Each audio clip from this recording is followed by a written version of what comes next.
Hey everyone, I'm so excited that you've joined me. My name is Barbara Oswald. I'm with Special Olympics South Carolina, and I'm here today to talk to you about how to Zoom. Whether you're doing a Zoom meeting or a Google Meet or maybe on Microsoft Teams, all of these different applications are ways to stay connected virtually with your friends, with other athletes, with your family members. And it's safe and it's a great opportunity to really have some fun from the convenience of your own home. So, when we get started with talking about Zoom meetings, you first have to have a device. You need a device that has both a camera and a microphone.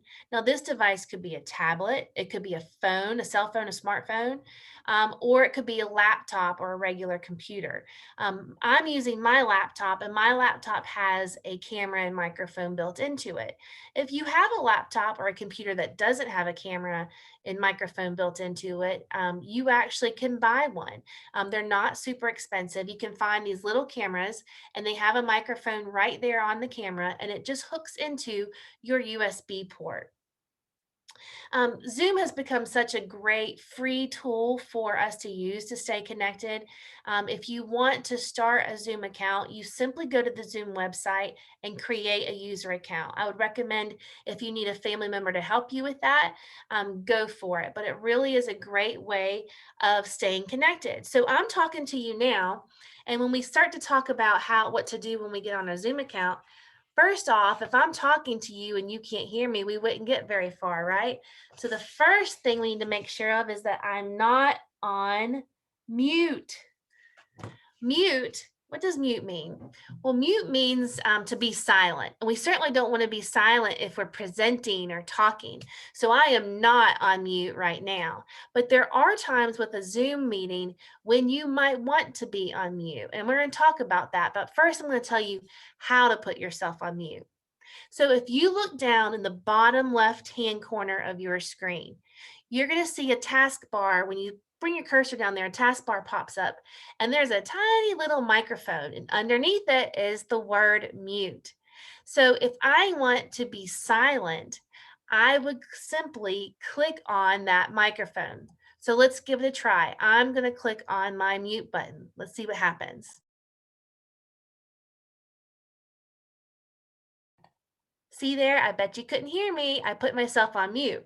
So, when would we want to put ourselves on mute? Well, if someone is presenting and you are supposed to be quiet at that time to in respect of someone talking or presenting, I'm going to go ahead and put myself on mute. That way, if my doorbell rings, my dog barks, my family member starts hollering for me, it's not going to interrupt or distract that presenter or that talker. It's a really important tool to think in mind, keep in mind. That mute button really can make you such a respectful meeting participant. The next thing we're going to talk about with our Zoom meeting is how we see each other. So you're seeing me right now. That's because I'm using my video. We have that video camera for a reason. Now, there are times when you might want to start or stop your video for different reasons. Let's first talk about how we do that. So, if you look down there next to your microphone, there is a little video camera. Underneath it will say stop or start video. If your video is on, it'll allow you to stop it. If your video is not on, it'll allow you to start it. So let's see what happens when I click on my stop video. See there, you don't see me anymore. So I want you to see me while I'm talking to you. So there we go. I press start again. Now, think about reasons why you might want to stop your video. Well, if I have to get up and move away from my desk for some reason in the middle of a meeting or a presentation, I'm probably going to stop video so I don't distract people or people don't see me moving around.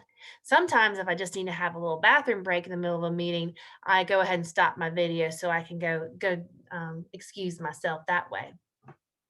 Another great way of not interrupting a talker, a speaker, or a presenter is by using your chat. I love the chat. We all like to text our friends and text our family members now. Well, this is essentially a way of texting during your meeting, but it's really a respectful way of communicating without interrupting somebody.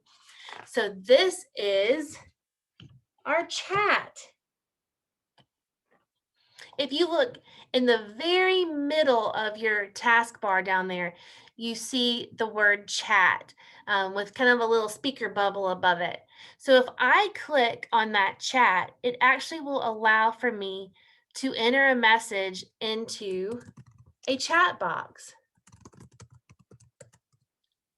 So you're going to end up seeing this chat box in this recording.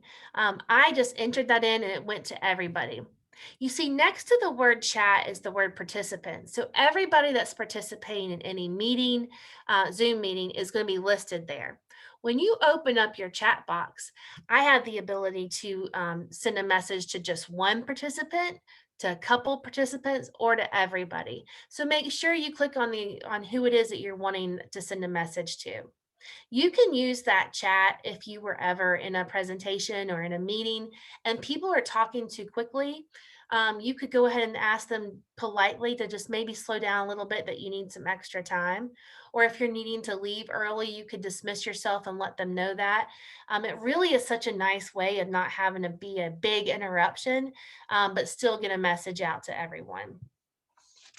The next thing I'm going to talk to you about is your display name. So what's great with the Zoom accounts is it lets you to have your name on display right there as you're meeting. The important part about your display name is when you first enter a meeting, your host has to let you in. And if they don't know who you are, they may not let you in. So it's important to go ahead and make sure that your display name is correct. And the way I would do that, if I needed to change it, I would put my cursor right over my name, and then I would right click with my mouse. So I click on the right button of my mouse, and then there a pop-up comes up where I can rename. I can type in then whatever name I want to have displayed. Now, if I were just having fun with some of my friends, I may say Barbie Barb or Bebop Barb on there just to have a little fun. But in general, I try to keep my name as my accurate name so I never forget that that's not correct.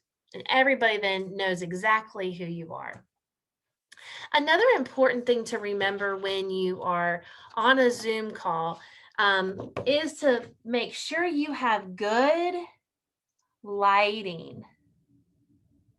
So there's a lot of different ways to create good lighting. There's some fancy things out there now with these light circles and things like that, but you don't have to have any of those fancy things. My preferred way of having good lighting on a Zoom call, which is exactly what I have right now, is that I'm sitting in front of a window. So I have really nice kind of ambient light from outside, natural light from outside without there being a big sun glare on me. Other ways that you can have good lighting is just to ensure that your overhead light's on or a lamp nearby. But just look at yourself when you get started on your Zoom call and make sure that people are going to be able to see you clearly, and that you have a good image on the camera. And that brings up your camera placement. And this is super important too, because again, when someone's on a Zoom meeting with you, they want to see your beautiful face. So we want you to be centered in your camera shot. What we don't want to do is have you like this or have you like this.